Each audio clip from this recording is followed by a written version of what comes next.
Hello friends, আজকে আমি তোমাদেরকে কিছু কথা শেয়ার করতে এসেছি যেটা আমার জীবনে ঘটে গেছে।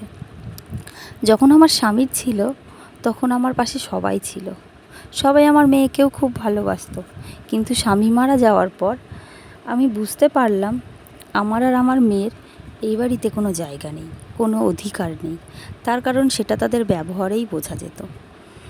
যে বাড়িটাতে আমরা থাকতাম, আগেই শ্বশুরমশাই সেই বাড়িটাই বিক্রি করে দিলেন। কারণ বাড়িটা তার নামেই ছিল।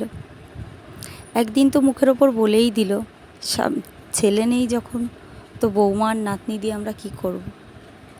তারপরেও শ্বশুরের বাড়িতে আমি 7 মাস ছিলাম। তারপর চলে আসি বাপের বাড়িতে। তাদের অনেক পয়সা, তবে আমার মেয়ে বড় হয়ে উঠল একজন গরিব বাবা, তার ভ্যান চালানো পয়সায়। আমার মুখে হাসিটার পেছনে অনেক কষ্ট লুকিয়ে আছে। তবে আমি জানি মেয়েটার জন্য আমাকে হাসতে হবে। তখন ছিল মেয়েটার বয়স মাত্র 3 বছর, আর এখন মেয়ের বয়স আমার 9 বছর। তোমরা সবাই আশীর্বাদ করো আমি যেন মেয়েটাকে মানুষের মতন মানুষ করতে পারি, অনেক বড় করে তুলতে পারি।